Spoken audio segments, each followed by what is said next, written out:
Hello, good morning, good afternoon, good evening. Mwakabwanji, Mwakashani. My name is Betty, also known as Z Girl.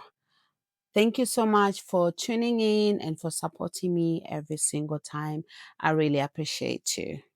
So, like I said, building is not for the weak, but it is doable and it is achievable. So I hope you all have a wonderful Christmas and a prosperity new year. And I wish you all the best in the new year. And I'm hoping whilst you're watching this video, you get motivated. And if you've been thinking of starting, this is the time to start. It's never too late, and you will get to the finish line. So let's get into it. So, like I said, we had some bad news, and after a couple of weeks, we managed to find a bricklayer, and he did a good job. He did a good job.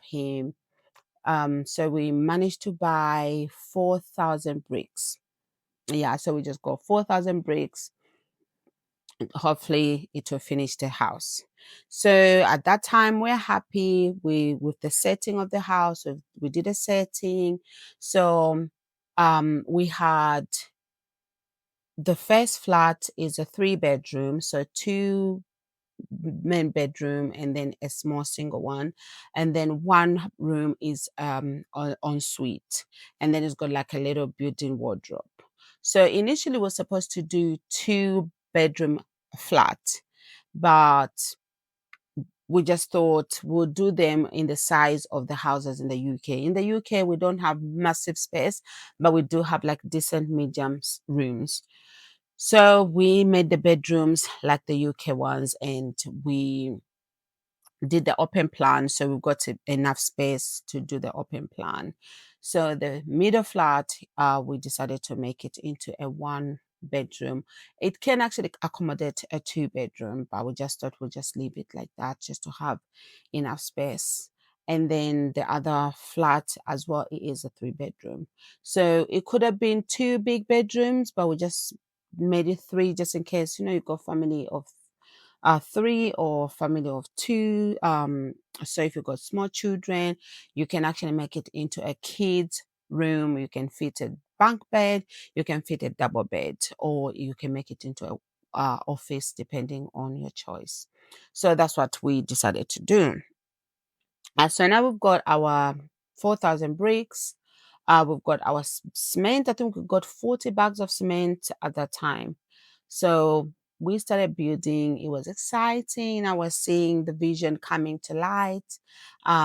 And one thing that I can actually say is when you're building, make sure the people that are building for you, they're sending you pictures, they're sending you videos, they're video calling you to see what is happening there, because sometimes they tend to make minor mistakes. Like us, they did forget to put one of the windows on one of the flat. So if we wasn't sharing photos, videos, and video calling, we wouldn't have spotted that mistake at the beginning. We spotted that mistake way before, so at least we managed to correct it before it was too late.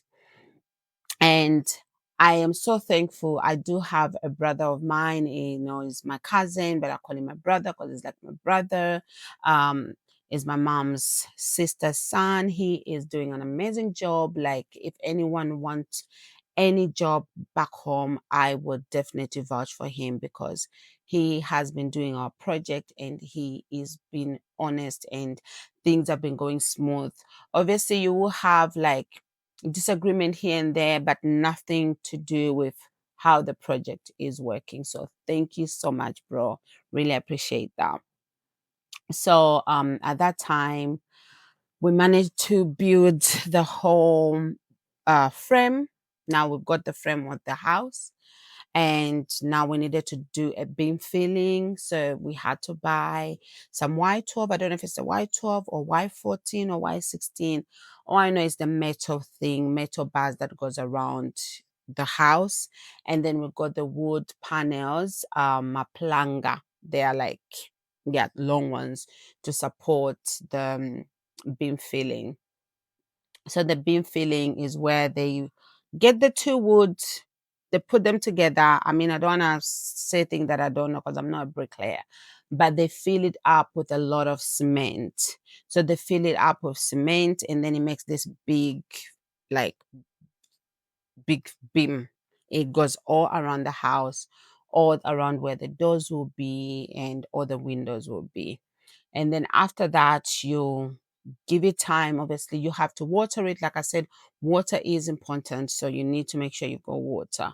You have to water it. And then when you put water, I think we just waited about 3 to 5 days for that to dry up. And then as soon as it dried up, then we added on, I think we added on 2 or 3 courses of um bricks. But if you need your house to be high roof, I would say add a bit more um bricks, because don't forget you will be putting a ceiling and you don't want to have a short roof, like a short ceiling in your house. It gets really hot, especially in Africa. So at that time we managed to build the other courses, and that has then made the whole house, that's a house. You are done. If you want to rest at that time, you can rest, because you've come around, you've come a long way. So give yourself a pat on the back, because once you reach that stage, it is, you're halfway. So yeah. So the only thing that I can say, like, with the Zambian contractors, it is so disappointing to see someone who's got good talent, and they're not taking their job seriously, and they're not even making anything for a living, because they're just using the money to drink, or they just ask for little money here and then.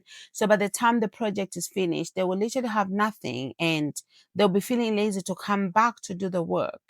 So it's really disheartening, but they do have like some talent people out there, and they do actually do the job reasonable prices. So this is why I've decided to open up a website. This website is supposed to help people in the diaspora. So anyone, even if you're in Lusaka, if you're anywhere in the world, but I've created it especially for people in the diaspora. So like in Zambia, the only contract, I mean, we do have a lot of contractors out there, but the one that is at the moment doing really well is Omontunom Nankwe, because they do deliver things on time. They've got a company, the workers, they work really hard, and people, they are using them. But not everybody can afford to use Omontuno Munankwe. So this is where I created Trusted Contractors. Is so I will get the contractors for you guys. I will actually vet the contractors. I will make sure the contractors share their previous work. You can see the pictures, and I will make them sign a contract. So, for example, let's say if you want to you want to start a project, you contact me, and I get the contractors. You can see the contractors, whichever you want. You can read their resume and pick whoever contractor you want. And then we'll have an agreement with the contractor how much they're going to be paying, how much you're going to pay them. And then we can have an agreement how long it will take to do the house. If you want to do it step by step, that is fine as well. If you want to do it like in one go, that is fine. So my job then comes in where I make sure the contractors that we get, they are the right fit for you. They can deliver the project on time. If they default, so if the contractor defaults to finish the project on time, they're going to lose a certain percentage of their money, unless it is to do with circumstances, because we cannot help things happening. So they would one off will forget it. If they do it again, obviously that is not acceptable. It will be a strike, and they will lose a certain percentage out of their money. So that's where trusted contractor comes in, making sure that everything goes smoothly for the people in the diaspora, making sure that they've got peace of mind. And like I said, I do have my brother back home. If you want to use him, you can get his NRSC. You can send your family member to see where he lives, everything, all the documents, they'll be right there, and you can have your family or whoever you're trusted to be around and watch the project and seeing how everything is going. But we will send you videos, we will send you everything, every step by the way. So if you feel like Trusted Contractor is the right fit for you, get in touch with me, send me a message, and I will be able to help you and assist you. Thank you so much for tuning in. God bless and Happy New Year. Mwah.